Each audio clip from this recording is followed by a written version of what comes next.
Comment transformer un rien en quelque chose? Voici un petit résumé de ce que j'ai abordé. Premièrement, pour transformer un rien en quelque chose, il faut commencer par des idées et de l'imagination. Maintenant, il est difficile de dire que les idées et l'imagination ne sont rien. Dans quelle mesure les idées et l'imagination sont-elles tangibles? C'est un peu un mystère. Ainsi, vous ne pouvez pas vraiment appeler des idées qui peuvent être transformées en hôtels, des idées qui peuvent être transformées en entreprises, des idées qui peuvent être transformées en vaccins Salk, des idées qui peuvent être transformées en produits miracles, des idées. Vous ne pouvez pas vraiment appeler l'idée rien.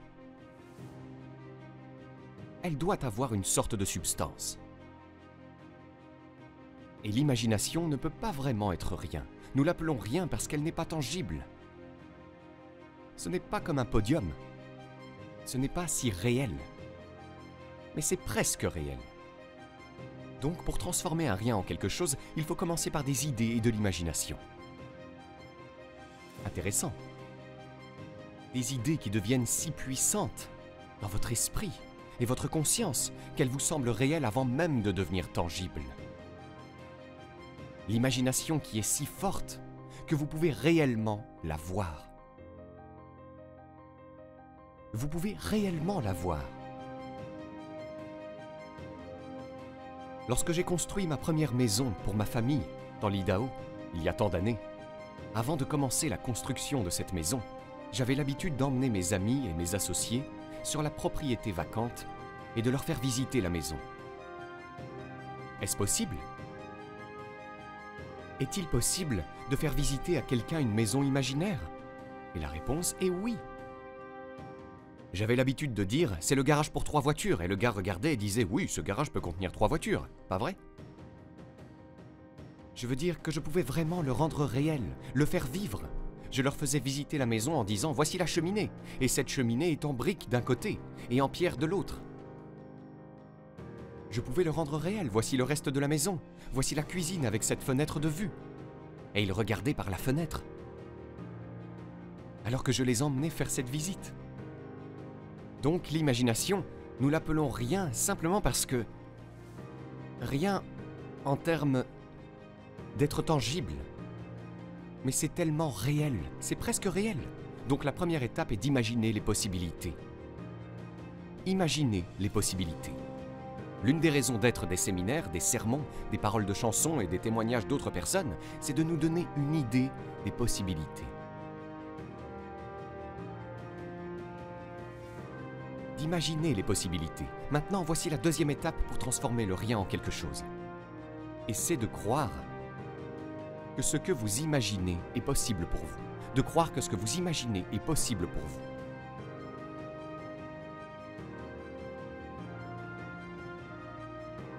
Et nous sommes encouragés par des témoignages qui disent quelque chose comme « si je peux le faire, vous pouvez le faire ». Et nous commençons à y croire. D'abord, on imagine ce qui est possible.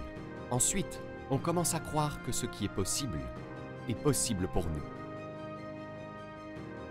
Il se peut que nous y croyions, mais aussi que nous y croyons grâce à nos propres témoignages. Voici ce que notre témoignage pourrait dire. Si je l'ai fait une fois, vraiment, je pourrais le refaire. Si cela m'est arrivé avant, cela pourrait très bien se reproduire. Ainsi, nous ne croyons pas seulement les témoignages des autres qui disent « si je peux le faire, vous pouvez le faire. Si je peux changer, vous pouvez changer. Si je peux commencer avec rien, vous pouvez commencer avec rien. Si je peux tout transformer, vous pouvez tout transformer. » Ensuite, nous avons aussi le soutien de notre propre témoignage. Si nous avons accompli quelque chose auparavant, si nous l'avons fait une fois, nous pouvons le refaire. Si nous l'avons fait l'année dernière, nous pouvons le refaire cette année. Donc ces deux choses sont très puissantes. Maintenant, ce ne sont pas des substances réelles, bien qu'elles en soient très proches. La première est d'imaginer les possibilités. 2, c'est d'imaginer que ce qui est possible pour vous. Voici ce que nous appelons la deuxième étape, la foi pour croire. En fait, un écrivain a dit ceci. La foi est la substance. Un mot intéressant. Que la puissante capacité de croire et les possibilités qui sont possibles pour vous, si vous avez la foi de croire que la foi est substance. Substance, c'est-à-dire une partie du réel. Maintenant, ce n'est pas le réel. Ce n'est pas le podium. Mais c'est si puissant que c'est si proche d'être réel. Donc l'écrivain a dit « la foi est un morceau, la substance de… » Et ensuite, il l'a appelé preuve, substance et preuve. Il est donc possible d'appeler la substance et l'évidence rien. C'est rien, dans le sens où on ne peut pas la voir, sauf avec l'œil intérieur. On ne peut pas s'en emparer parce qu'elle n'est pas encore tangible.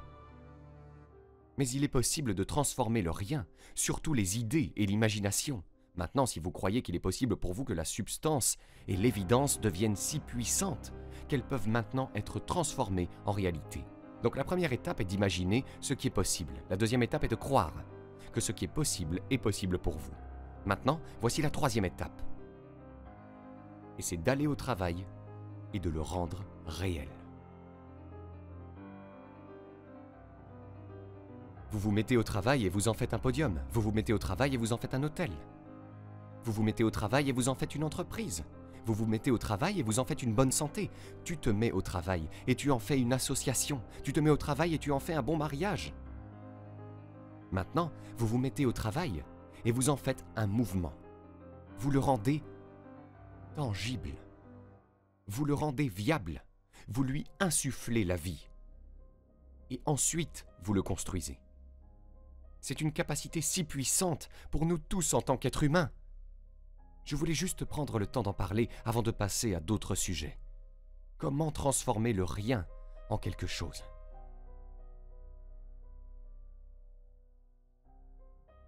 Maintenant, voici la dernière partie. Il faut les activités disciplinées pour transformer finalement le rien en quelque chose. La foi sans l'activité ne sert à rien. Mais la foi investie dans l'activité crée la réalité.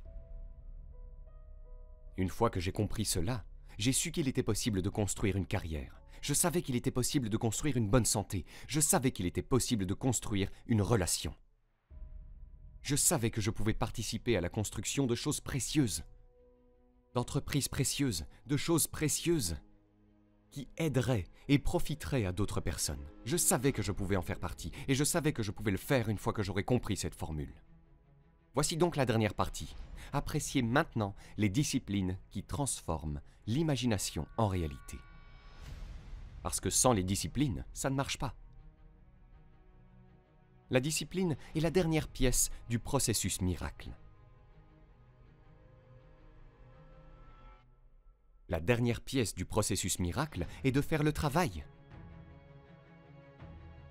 De faire le travail de la bonne santé, de faire le travail d'une relation, de faire le travail de la construction de cet hôtel. Incroyable!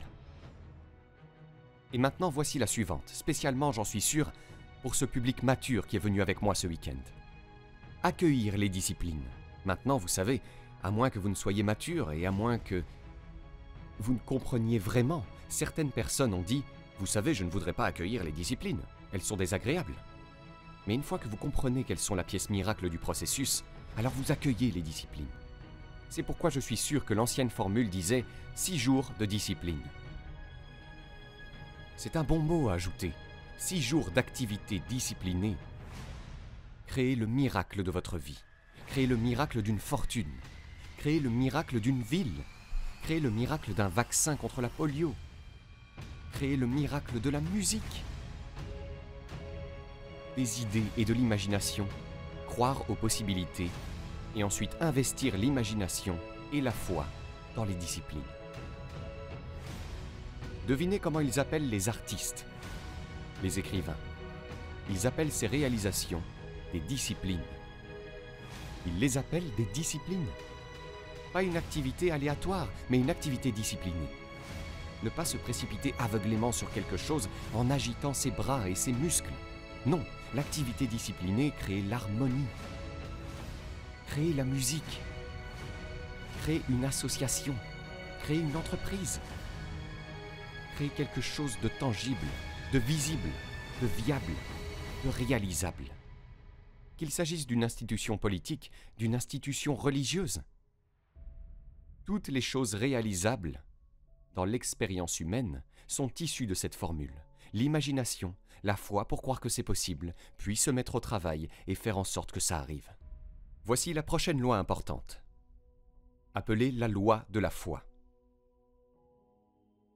Nous l'avons couverte un peu plus tôt sous une forme assez simple. La foi est la capacité de voir des choses qui n'existent pas encore. La foi, cependant, peut transformer la difficulté en réalité positive. Et je veux juste vous donner cette petite ligne rapide ici, parce qu'il est si important d'y réfléchir et ensuite de la travailler. Voici à quoi sert la foi. Premièrement, la foi est la capacité de voir les choses telles qu'elles sont. La foi ne se soucie pas de voir les choses telles qu'elles sont, car la foi est un faiseur de miracles.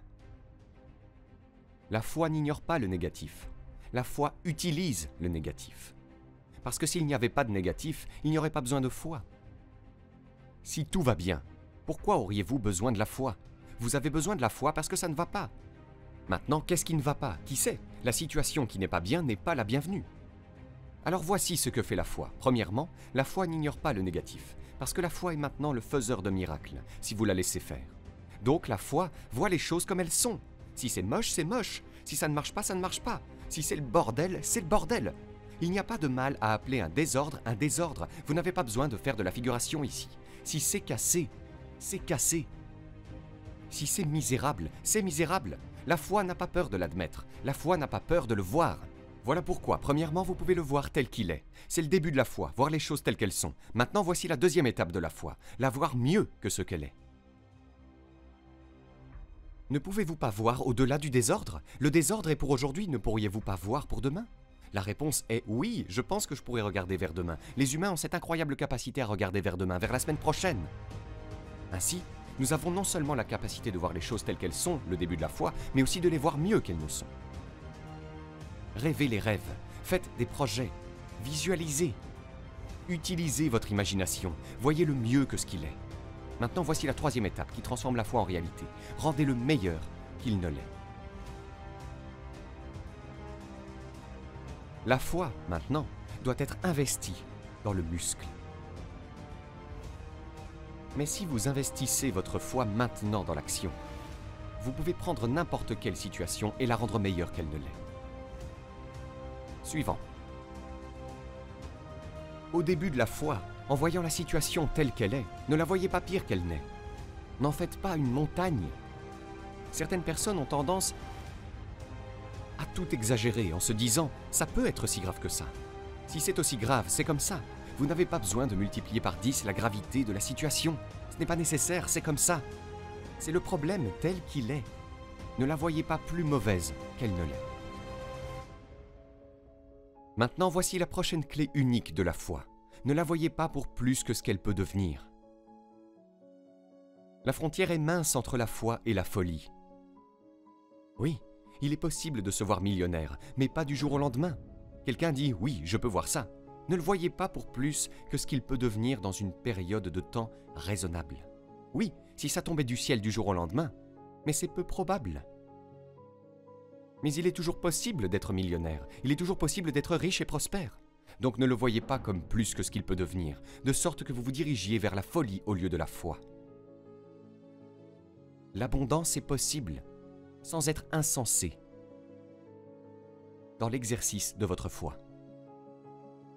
Mais maintenant, voici deux autres mises en garde. Premièrement, cela pourrait être pire que ce que vous voyez au premier abord. Vous feriez mieux de regarder en dessous.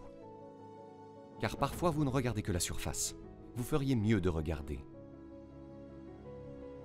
Pour que vous puissiez vraiment voir que c'est aussi mauvais que ça l'est. Sans vouloir exagérer, mais pour être sûr que vous le voyez tel qu'il est vraiment. Maintenant, voici la suivante. Donnez-vous une chance de comprendre que cela pourrait être bien plus dans le futur que ce que vous pouvez voir en premier lieu. Par la foi, voici tout ce que vous pouvez voir. Devinez ce que les disciples disaient toujours. Augmente notre foi, augmente notre foi. Les miracles que nous voyons ici nous donnent une certaine quantité de foi, mais il semble que nous ayons besoin de plus, nous avons besoin de plus. Mais vous faites le premier pas de ce que vous pouvez voir, mais donnez-vous une chance d'être capable de voir plus que ce que vous voyez d'abord. Par une nuit de brouillard, si tout ce que vous pouvez voir est à 30 mètres, voici ce que vous devez faire. Marchez sur ces premiers 30 mètres. Maintenant, vous pouvez voir 30 autres mètres. Vous ne pouvez pas voir les 30 mètres. Mais si vous pouvez voir 100 pieds, vous marchez les premiers 100 pieds. Maintenant, vous pouvez voir 100 pieds de plus. Donc, je vous demande de faire les premiers pas de la foi. Tout ce que vous pouvez voir qu'il est possible de devenir, commencez à y croire. Ayez la foi pour cela. Et je vous le dis, lorsque cela commencera à s'exercer, vous serez en mesure de le voir de plus en plus. Les possibilités commenceront à augmenter dans votre propre imagination.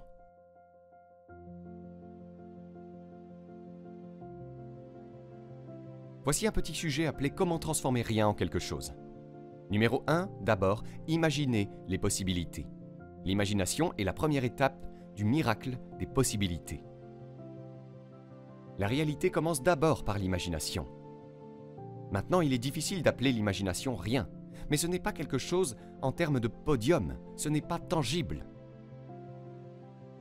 Il est donc difficile de dire comment transformer le rien en quelque chose. Parce que rien est quelque chose. Il n'y a rien qui ne soit rien. Tout est quelque chose, même si c'est l'imagination, c'est quelque chose.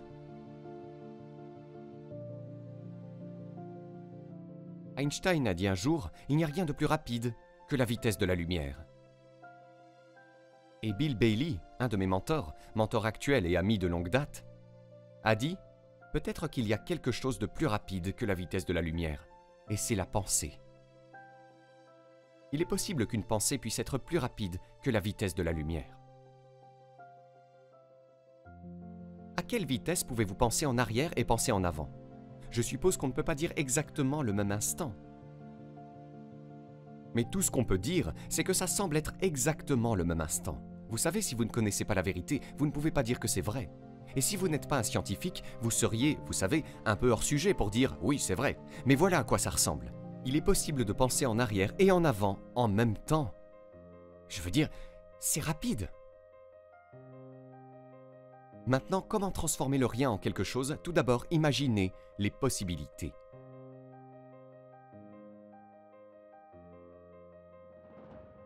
Aujourd'hui, si nous avions la chance d'entendre le témoignage de chacun d'entre vous, sur la façon dont vous êtes arrivé là où vous êtes, certains d'entre vous sont passés de rien à quelque chose. Certains d'entre vous sont passés de quelques centimes à la fortune. Et si nous avions la chance d'entendre l'histoire de chacun ici aujourd'hui, si nous prenions le temps, devinez ce que ces histoires concluraient. Ces histoires concluraient que les possibilités sont absolument infinies et illimitées. Donc, numéro 1, imaginez les possibilités. Lisez un livre inspirant une fois de plus, comment quelqu'un est passé de rien à quelque chose. Les possibilités, elles sont illimitées.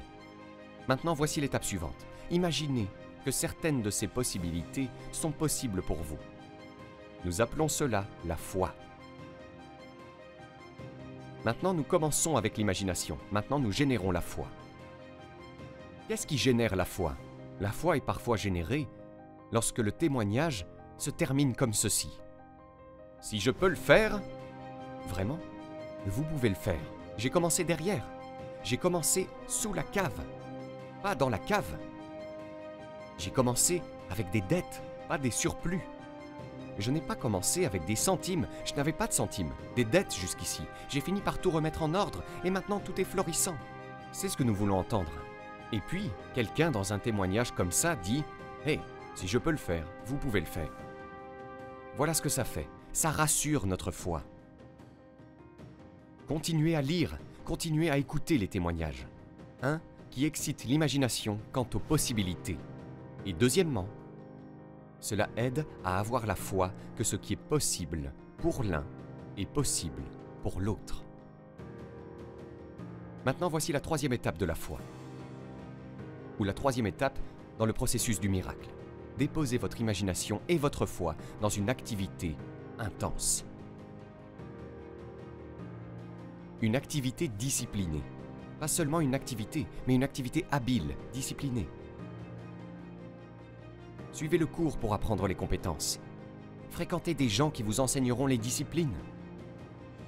Puis investissez dans votre imagination et votre foi, en imaginant les possibilités et en croyant que c'est possible pour vous. Investissez-les maintenant dans ce que nous appelons une haute activité. Prenez cette note maintenant. L'activité termine le processus miraculeux de transformation de rien en quelque chose. L'activité termine le processus miraculeux. Je suis positif. C'est pourquoi la formule a été donnée de 6 jours de travail miraculeux et d'1 jour de repos pour réfléchir à comment ça se passe. Comment se passe mon processus de réalisation de miracles? En ai-je manqué? Consacrez 6 jours à l'accomplissement des miracles. Le 7e jour pour vous reposer, réfléchir et revenir en arrière et étudier un peu. Oui, le spirituel, oui, l'Église, oui, la synagogue. Oui, les familles, oui, la société, oui, les amis. Mais voyez si vous pouvez, maintenant, trouver un plan pour augmenter votre activité ou affiner votre activité, l'aiguiser afin qu'elle produise des résultats majeurs. À présent, vous pouvez obtenir gratuitement notre nouveau guide des 5 étapes pour fixer et atteindre votre objectif le plus ambitieux à 100% coup sûr en cliquant sur le premier lien dans la description sous cette vidéo. Et si vous avez aimé cette vidéo, cliquez sur le bouton j'aime et abonnez-vous à la chaîne maintenant pour ne rien rater.